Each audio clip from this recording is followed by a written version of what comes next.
5 seconds to go.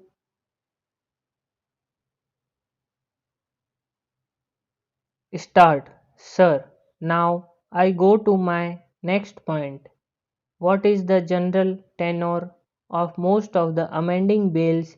Interestingly, after 1956, we had the amending bill of 1969.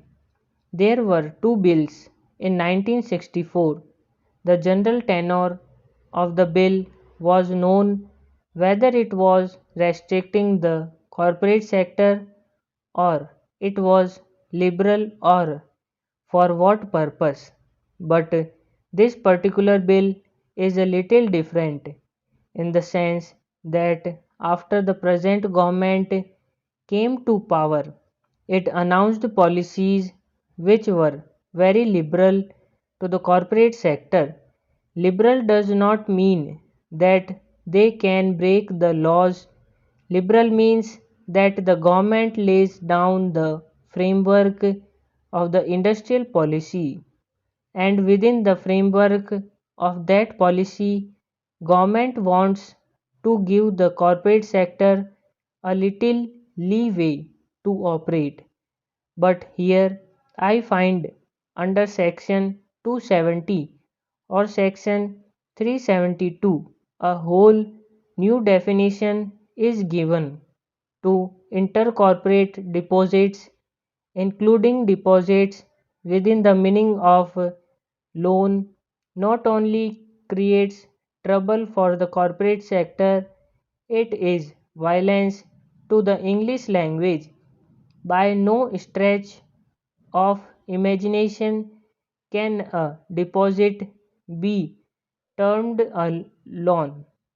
We are making deposit in banks, they cannot be called loans. We are not giving loans under intercorporate deposit. To include it under the term loan is an atrocity, and it will only affect the small and medium entrepreneurs. The bigger companies can get enough loans from companies, from government institutions. In spite of our talk of socialism and decentralization, it is always the bigger companies which get the larger cake out of the government resources, and it is the small and medium people who are hit hard by this provision. While ostensibly it is meant to protect the small man, the people who are really hit by the tenor of this bill are the small and medium entrepreneurs. The MRTP and FERA companies are not affected by this bill at all. I do not suggest that there should be any restriction put on MRTP or FERA companies which are not realistic.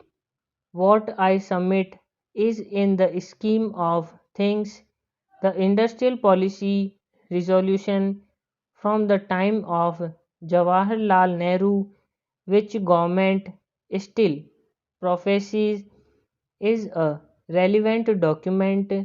I feel in terms of fulfilling those objectives, there should be restrictions only on MRTP and FERA companies.